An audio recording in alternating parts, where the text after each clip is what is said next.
Kemudian beliau melanjutkan, wa qala sallallahu alaihi wasallam, Rasulullah SAW juga bersabda, al ulama warasatul anbiya. Ulama itu pewarisnya para nabi. Ya, warasatul anbiya, pewaris para nabi itu adalah para ulama. Ya. Warasah, pewaris Nabi Muhammad atau para nabi, khususnya Nabi Muhammad Sallallahu Alaihi Wasallam. Yang diwariskan oleh Nabi Muhammad Sallallahu Alaihi Wasallam apa? Al-ilmu.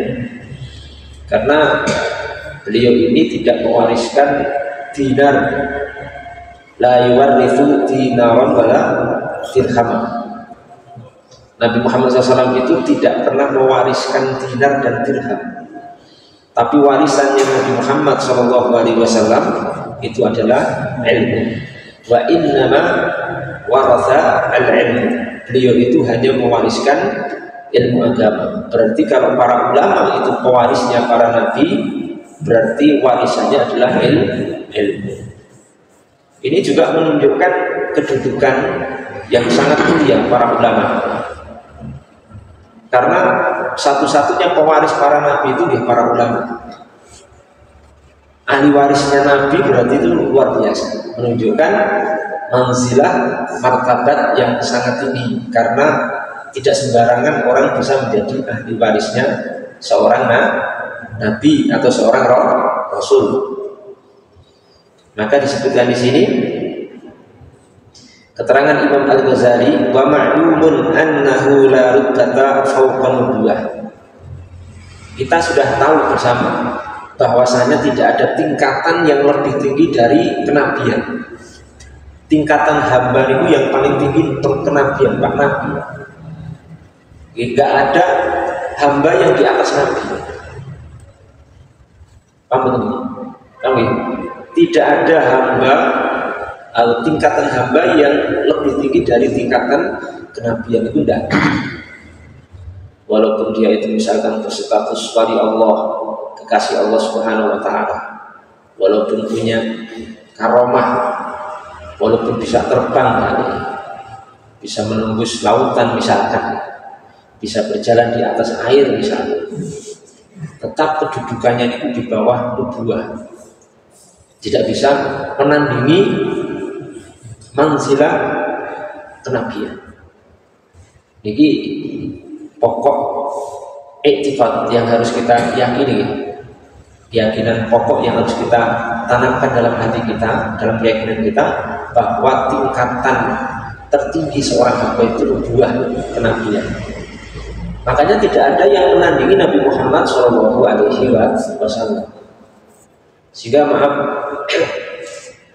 saya pribadi kurang setuju kalau ada yang mendakwa misalkan ada orang di luar Nabi yang kedudukannya melebihi Nabi Muhammad, atau ada seorang hamba yang kedudukannya itu melebihi kedudukan kenabian. Ini jelas salah, jelas salah. Ini pernyataan Imam Ghazali. Wa ma'lumun annahu la ruddata fawqa nubuwah. Tidak ada kedudukan martabat yang lebih tinggi dari kenabian. Tidak, di atas kenabian itu sudah paling tinggi, Pak. Di atasnya Pak tidak ada. Betul itu. Makanya kedudukan yang paling tinggi niku seorang niku predikatnya kalau tidak rasul, hamba. Maka Rasulullah itu kan dinyatakan dalam hadis bahwa aku Rasulullah Musa itu abduhu wa rasul. Abduhu wa rasul. Aku itu hambanya Allah dan utusannya. Utusannya. Niku tingkatan seorang hamba. Nah, wala syarafa fawqa syarafi al-warathah idil karuna. Tadi sudah dikatakan oleh Imam Ghazali bahwa tingkatan tertinggi seorang hamba itu nubuwah, kenabian. Oleh karena itu tidak ada kemuliaan di atas kemuliaan pewarisnya kedudukan itu. Saya urutkan dulu ya, bahwa kedudukan tertinggi itu kenabian, gitu. Tidak ada yang lebih tinggi dari kedudukan ini. Di atasnya bukan itu. Nah, maka tidak ada kemuliaan yang lebih tinggi dari kemuliaan orang-orang yang menjadi pewaris kedudukan itu. Sinten? Para ulama. Karena ulama kan pewarisnya para nabi. Nah, kedudukan tertinggi kan kenabian. Berarti ulama ini memiliki martabat kedudukan yang sangat tinggi. Kenapa? Pewarisnya kedudukan tertinggi. Kedudukan tertinggi itu kenabian, pewarisnya ulama. Berarti ulama ini memiliki kedudukan yang sangat tinggi di sisi Allah Subhanahu wa ta'ala. Masya Allah. Oleh karena itu kita wajib tidak memuliakan Nabi. Wajib. Wajib atau sunnah? Wajib. Yang ngomong sunnah tangan. Yang sunnah memuliakan Nabi Muhammad wajib atau sunnah? Wajib. Pinter. Nanti nyampel nasi. Kalau sampean ngomong sunnah bisa kafir langsung. Loh benar. Kalau memuliakan Nabi Muhammad itu sekedar anjuran, jadi kan bisa kafir filhal saat itu juga. Memuliakan Nabi Muhammad itu wajib. Yang mewajibkan itu Allah Subhanahu wa ta'ala. Nah, kalau memuliakan Nabi Muhammad itu wajib, harus Nabi Muhammad itu dimuliakan karena sebagai Nabi, sebagai Rasul, nubuwah. Maka memuliakan orang yang menjadi pewarisnya para Nabi, pewarisnya Nabi Muhammad, jadi orang-orang berilmu, para ulama, itu juga wajib. Jadi kita ya harus memuliakan gitu, orang-orang yang berilmu. Memang orang-orang yang menjadi pewarisnya para Nabi, termasuk Nabi kita Muhammad Sallallahu Alaihi Wasallam.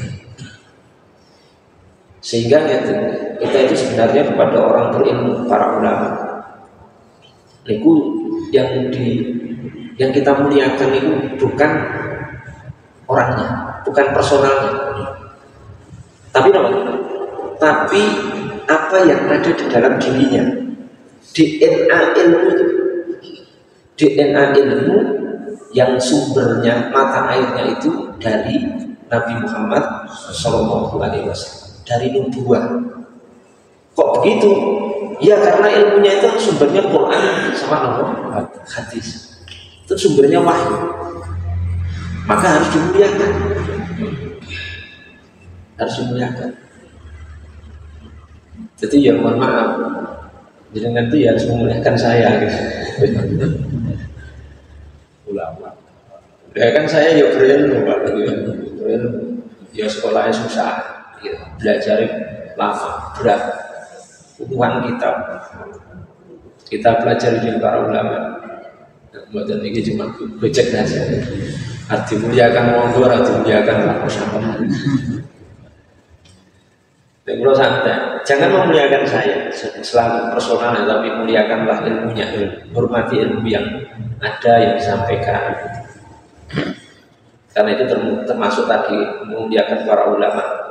Penting banget. Kalau kasih satu kata kunci Pak. Kalau kita sebagai murid ini, kita memandang murid saja, karena saya juga murid Pak. Sampai hari ini saya masih murid. Para guru saya yang saat ini juga masih hidup dan saya masih belajar. Kuncinya gitu. Kalau kita ingin berkah, saya ulangi, kalau kita ingin berkah, hidup kita, ilmu kita, keluarga kita, berkah dunia akhirat, syaratnya cuma satu di antaranya. Memuliakan para guru, memuliakan guru-guru kita. Karena memuliakan para guru itu lawazim, konsekuensi dari memuliakan Nabi Muhammad Shallallahu Alaihi Wasallam. Karena para guru kita itu orang-orang yang alim, yang faqih kepada ilmu agama, Al-Quran dan hadis, itu menjadi pewarisnya, ahli warisnya Nabi Muhammad Sallallahu Alaihi Wasallam. Maka saya pribadi itu terhadap semuanya ya, semua pihak yang berilmu, walaupun mungkin tidak satu kelompok dengan kita, tidak satu ormas dengan kita, tidak satu pengajian dengan kita, tetap saya menghormati sepenuhnya. Walaupun mungkin juga saya memiliki perbedaan-perbedaan dalam beberapa masalah itu, ya masalah perbedaan tidak masalah, tapi memuliakan itu tetap bahwa ini yang penting harus kita pahami. Saya senang sekali dengan sebagian dai yang bisa menempatkan ini dengan tepat, dengan benar. Saya contohkan ini. Di Indonesia itu ada seorang berilmu juga, yaitu Profesor Dr. Quraisy Shihab Habib Habibullah. Ini ketua berilmu Pak, Profesor Al-Azhar Kairo, S3-nya di Kairo, bahkan udah profesor. Ilmunya benar-benar berilmu. Cuma beliau punya pendapat yang mungkin berbeda dengan sebagian ulama lain. Tapi yang sama ya banyak, yang sama lebih banyak. Tapi ada pendapatnya misalkan yang sedikit berbeda dengan para ulama. Beliau itu berpendapat bahwa jilbab itu tidak wajib. Artinya jilbab tidak wajib itu jangan dipahami kemudian beliau itu membolehkan membuka aurat dalam arti yang masyarakat awam berpakaian mini dan seksi itu. Artinya tetap aurat ditutup, cuma untuk jilbab dari leher ke atas itu menurut beliau tidak wajib. Saya pun tidak sepakat dengan pendapat ini, karena menutup dari leher ke atas jilbab itu kesepakatan ulama ijma. Ya, ulama itu wajib ditutup. Saya juga tidak sepakat dengan pendapat ini. Cuma yang ingin saya garis bawahi, ada dai lain sekelas ini dai ini kebanggaan NU Nahdlatul Ulama, Gus Baha Kiai Haji Bahauddin Mursalin Hamidullah Ta'ala, Hafizul Quran, alim tafsir, mufassir, ahli tafsir. Itu mondoknya sejak umur 6 tahun. Jadi jangan dikira mondoknya 5 tahun, puluhan tahun. Beliau itu bisa berkolaborasi, bersinergi dengan Bapak Quraisy dalam satu pengajian, dalam satu pengajian atau seminar. Pembicaranya 2 orang, satu Gus Baha, satu Profesor Quraisy. Gus Baha ini juga nggak sepakat dengan pendapatnya Quraisy ini. Bapak Quraisy ini nggak sepakat dengan masalah jilbab itu. Tapi beliau ini sangat memuliakan Quraisy. Ketemu cium tangan, gitu, dirangkul, dicintai karena termasuk zuriyah keturunan Nabi Muhammad Shallallahu Alaihi Wasallam. Kemudian ilmunya ini menjadi contoh kalau panjenengan sekalipun berbeda dalam beberapa masalah, jangan sampai menurunkan martabat dan kedudukan seorang berilmu, atau mencela mereka, karena itu nanti kita akan kena karma, dalam tanda kutip kena karma dengan perbuatan kita karena telah mencela pewarisnya para nabi. Itu contoh saja, contoh itu banyak contoh. Dan saya salut Gus Baha ini sudah berhasil memberikan contoh tauladan kepada kaum muslimin, kepada para dai di Indonesia ini. Artinya beda dikit ya tidak masalah, namanya beda. Gitu. Apa ada kita yang 100% sama enten mboten? Tidak ada. Saya pastikan tidak ada di antara kita yang 100% sama dalam seluruh pendapat ya. Coba datangkan 1 orang, 2 orang yang 100% sama. Tidak ada, mesti ada pendapat yang berbeda. Kalau sudah berbeda apa? Jangan mudah, wow sesat ini, oh ini sesat ini, kafir ini, ada. Hidup kok cuma habis untuk menyesatkan dan mengkafirkan umat Islam. Biasa mawon. Ya. Jadi kita itu masih bisa berukhuwah Islamiyah, saling berkolaborasi, saling bersinergi dalam kebaikan. Itu masih bisa walaupun ada perbedaan pendapat. Saya sendiri termasuk yang pangapun, dan saya itu termasuk dai yang open mind. Jadi saya itu terbuka diri saya itu untuk semua golongan, semua ormas, bisa bersinergi dengan mereka, bisa berkolaborasi dengan mereka semua dalam kebaikan, walaupun kami memiliki beberapa perbedaan pendapat atau hal yang kurang sepakat dengan saudara-saudara sama muslim. Paham betul nih? Paham ya? Ya, saya hanya sekedar mengingatkan Bapak Ibu sekalian, karena pewarisnya para nabi itu ngualati, you know. Kadang-kadang kalau jenengan itu kualat, kena karma gara-gara niku. Beda sidik langsung sikat gitu. Beda, ya itu beda monggo, tapi kan itu selain yang kita bedakan masih banyak yang sama, gitu. Gimana betul?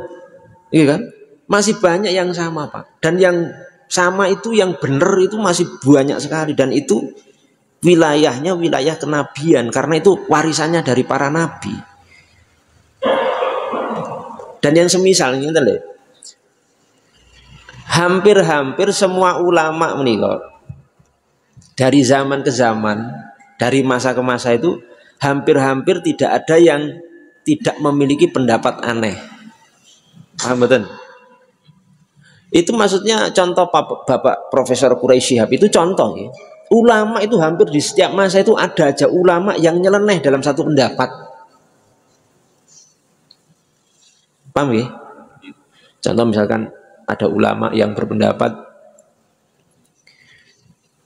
istri itu kalau selesai haid, datang bulan sudah selesai, darahnya sudah berhenti, niku boleh dijimai, boleh dikumpuli walaupun belum mandi. Niki pendapat niki enten, Pak. Padahal yang benar napa? Harus mandi dulu. Serudak-seruduk ae.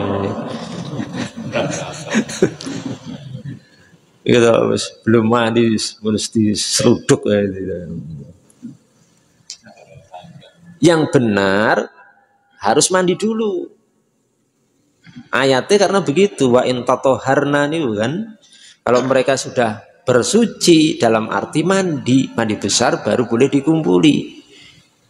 Tapi ada ulama nyeleneh yang berpendapat boleh langsung dikumpuli walaupun belum mandi. Niku pendapatnya Syekh Al-Albani rahimahullah ta'ala. Kalau kita mau konsekuensi, setiap orang yang punya pendapat nyeleneh kita buang, gak akan tersisa di dunia itu ulama, kecuali harus dibuang semuanya. Paham nih? Jadi kalau saya jabarkan semua sampai jam 12 ya selesai. Tapi itu contoh saja. Nanti yang nyeleneh masih banyak. Semuanya punya pendapat seperti itu. Ibnu Taimiyah punya pendapat nyeleneh yang dianggap nyeleneh, gharib, syadz oleh ulama lain. Ibnu Qayyim, syekh ini punya semuanya. Hampir punya semuanya. Maka niku kewajiban kula panjenengan apa? Menghormati, yang tidak sepakat ya jangan diikuti, selesai. Gampang nggak? Gampang mboten? Gampang kok susah? Gampang. Sing susah ya sing ruwet kan nggih kula jenengan wis potongan wong ruwet gitu. Gampang ruwet ya. Saya contoh ya, misalkan saya itu dengan FPI, tahu ya FPI ya, Front apa? Pembela Islam yang sekarang sudah dibubarkan itu. Saya sendiri bisa bersinergi, Pak, bisa berkolaborasi, saling mencintai karena Allah Subhanahu wa taala. Tokoh-tokohnya saya ada yang kenal, cukup banyak yang kenal. Walaupun mungkin dalam beberapa hal saya kurang sepakat gitu loh. Tapi tidak ada masalah. Kalau mungkin FPI itu terlihat agak keras gitu. Tapi mungkin kita juga butuh barisan di umat Islam itu yang agak keras juga. Jangan lembut semua. Nek mau ngelembut ini wah digulung ya Pak usul-usul Islam. Mungkin ya ada yang rodok keras itu ya wis ra apa-apa gitu. Maka ketika dulu ada kasus kilometer 50 itu yang anggota Laskar FPI itu dibunuh itu ya. Berapa orang tuh? 6 orang itu. Itu saya mengecam perbuatan ini. Dan wallahi demi Allah nanti di hari kiamat pembunuhnya dan yang memerintahkan akan diadili seadil-adilnya di hadapan Allah Subhanahu wa taala. Darah niku bahaya, Pak. Nyawa niku bahaya. Bukan karena saya benci FPI kemudian malah membenarkan itu. Jangan. Ini salah ya katakan salah. Ini maksud saya ini pengen memberikan tauladan kepada umat Islam. Yuk, walaupun berbeda, walaupun punya perbedaan pendapat, monggo kita itu di satu jalan yang sama. Li'ila kalimatillah fil ard, untuk meninggikan kalimat Allah di atas muka bumi ini. Mungkin ada perbedaan sedikit, tidak ada masalah. Caranya juga mungkin berbeda sedikit, nggih mboten masalah. Ini yang harus kita tanamkan dalam pikiran dan jiwa kita.